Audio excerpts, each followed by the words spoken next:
புத்திசாலித்தனத்தையும் மூலதனமாக கொண்டு வாழ்வை பல வெற்றிகளை பெற்று வாழ்க்கையில் முன்னேறி வரும் அறிவு கூர்மையும் புத்திசாலித்தனமும் கடும் உழைப்பும் விடாமுயற்சியும் சகிப்புத்தன்மையும் கொண்ட தனுசு ராசியை சேர்ந்த எனது அன்பிற்கினிய சகோதர சகோதரிகளே, நண்பர்களே, எனது அன்பான வணக்கங்கள். இந்த வாரத்தில் உங்கள் ராசி அதிபனான குரு பகவான் ராசிக்கு 6ஆம் இடத்தில் 8க்குண்டான சந்திரனின் நட்சத்திரமான ரோகிணி 4ஆம் பாதத்தில் செல்கின்றார்.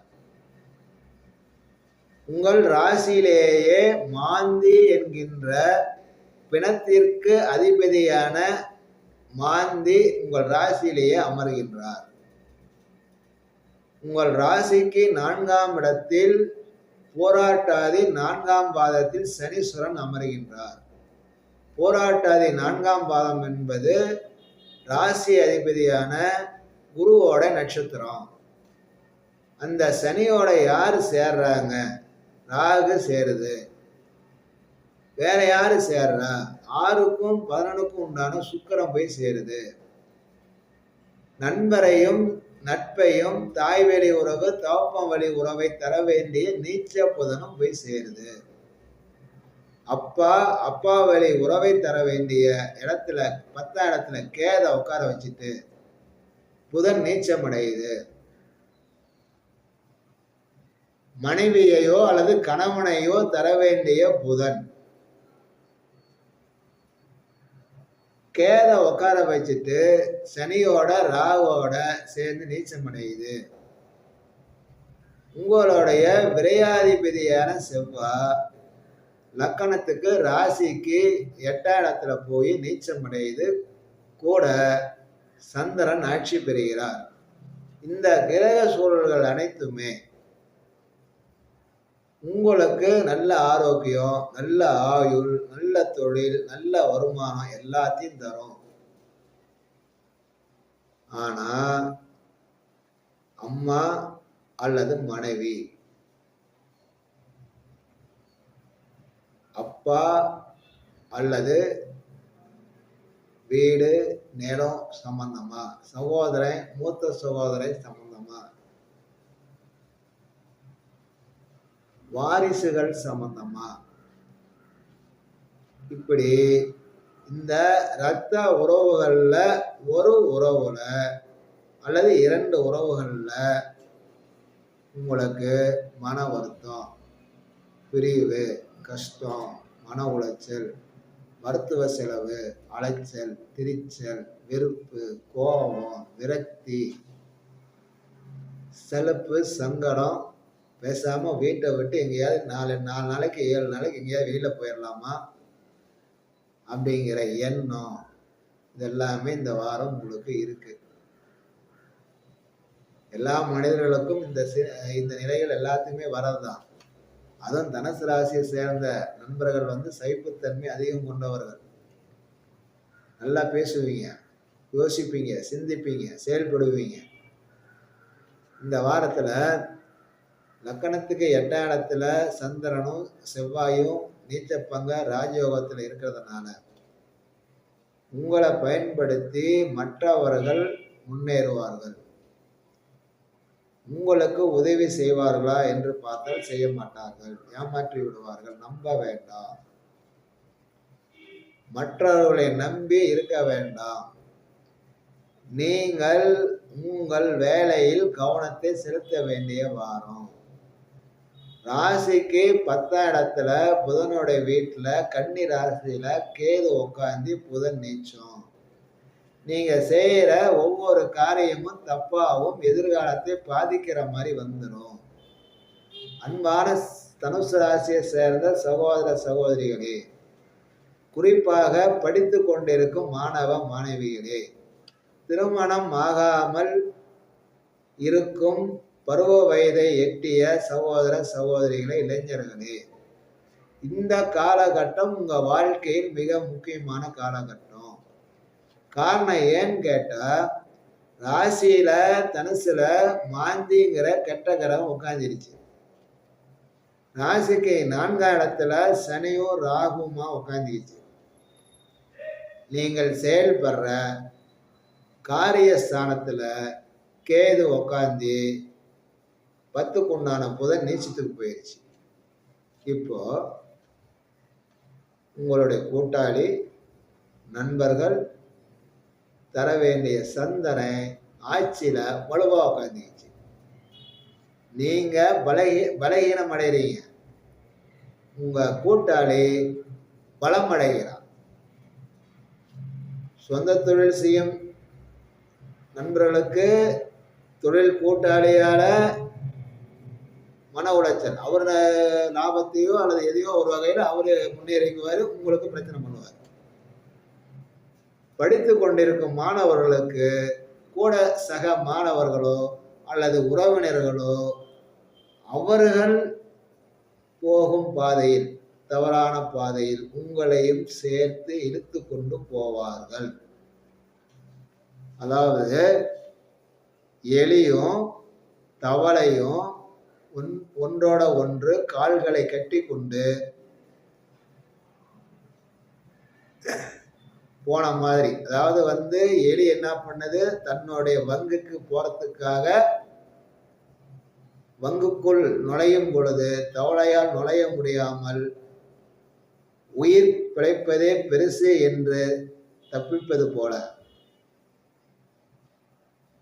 தவளையுடன் சேர்ந்து எலி போகும் பொழுது தவளை குளத்தில் ஏரியில் குதிக்கும் பொழுது அந்த நீரில் மூழ்கி உயிருக்கு எலி போராடியதை போல. உதாரணத்துக்காக சொல்கின்றேன். தவறான நபர்கள், தவறான சிநேகிதர்கள், தவறான உறவுகள், யார் வேணாலும் இருக்கட்டுமே, இந்த நபர்களின் தவறான வழிகாட்டுதல் அல்லது அவர்கள் உங்களை தன்வயப்படுத்துதல், தன்னுடைய கட்டுப்பாட்டுக்குள் தன்னுடைய இஷ்டத்துக்கு உங்களை பயன்படுத்துவது, இந்த மாதிரி ஒரு சூழ்நிலை இந்த வாரம் வந்துட்டு இருக்கு. ஏற்கனவே வந்துருச்சு, மீண்டும் இந்த வாரம் இருக்கு.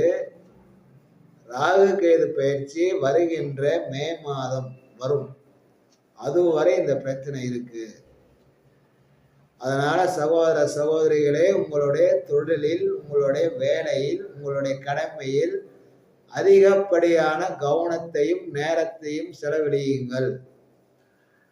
பொழுதுபோக்குக்காக, ஓய்வுக்காக, நான் அங்க போறேன், நான் இதை பண்றேன், நான் அதை செய்யறேன், செல்போனில் கேம் விளையாடுறேன், அதனால என்ன தப்பு, இந்த குறுக்கு கேள்விகளை கேட்டுக்கொண்டிருந்தால் நிச்சயம் எதிர்காலம் பாதிக்கும்.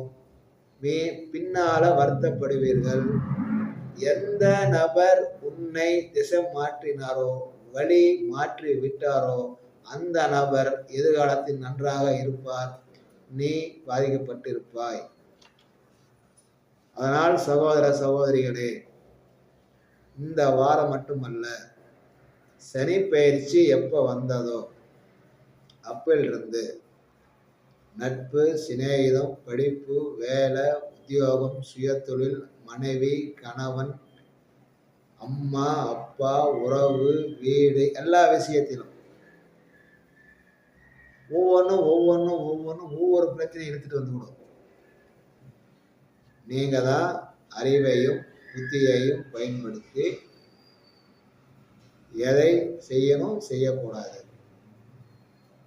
அப்படிங்கிறத சரியா முடிவெடுத்து செய்ய வேண்டும்.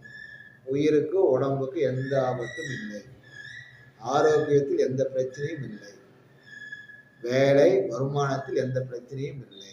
ஆனால் பெட்டி அலைச்சல், தெண்ட செலவு, வீண் விரயம், செய்ய வேண்டிய கடமையை செய்யாமல் தவிர்ப்பது, உத்தியோகத்தில் பணி செய்யும் இடத்தில் கவனம் இல்லாமல் இருப்பது அல்லது செய்யாமல் இருப்பது, சுய தொழிலில் கவனத்தை செலுத்தாமல் கூட்டாளி, சிநேகிதம் அல்லது வேற யாரோ கூப்பிட்டார்கள், நான் போனேன், நேரம் ஆயிடுச்சு, வர முடியல, கவனிக்க முடியல, இந்த பிரச்சனை.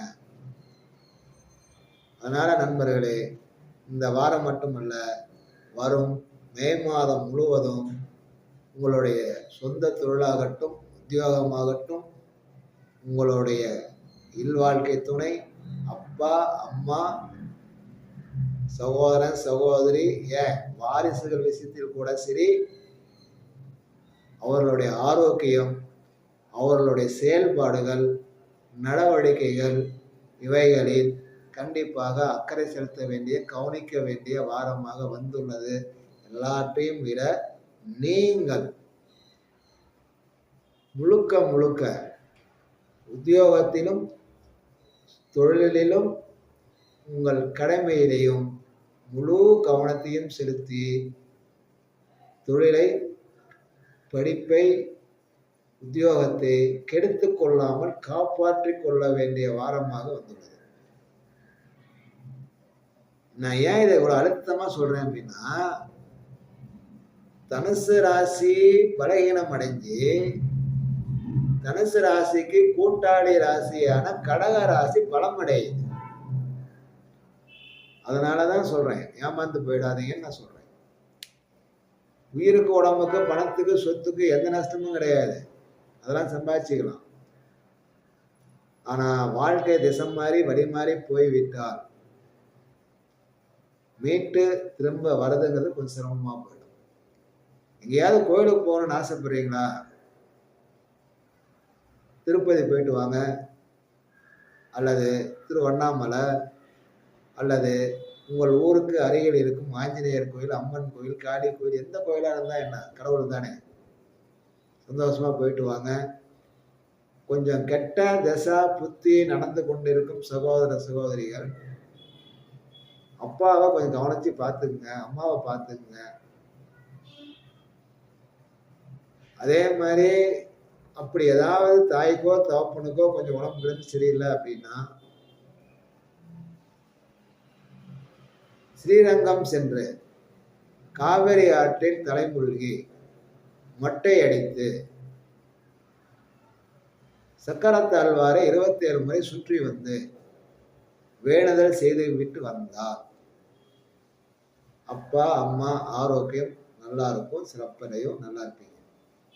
ஒருவேளை உங்களுக்கே கூட அப்படி பிரச்சனை இருக்குன்னு வச்சுக்கோமே, அதே மாதிரி ஸ்ரீரங்கம் சென்று காவிரி ஆற்றில் தலைமுழுகி மொட்டை அடித்து வேண்டுதல் செய்து விட்டு சக்கரத்தாழ்வாரை 27 முறை சுற்றி விட்டு வேண்டுதல் செய்து விட்டு வந்தார். நிச்சயம் தொழிலாகட்டும், உத்தியோகமாகட்டும், ஆரோக்கியமாகட்டும், வாழ்க்கை துணையாகட்டும், எதுவாக இருந்தாலும் பிரச்சனை 90% குறைந்துவிடும். உங்களுடைய எதிர்காலம் உங்கள் கையில். இந்த வாரத்தில் வாழ்த்துக்கள். வணக்கம்.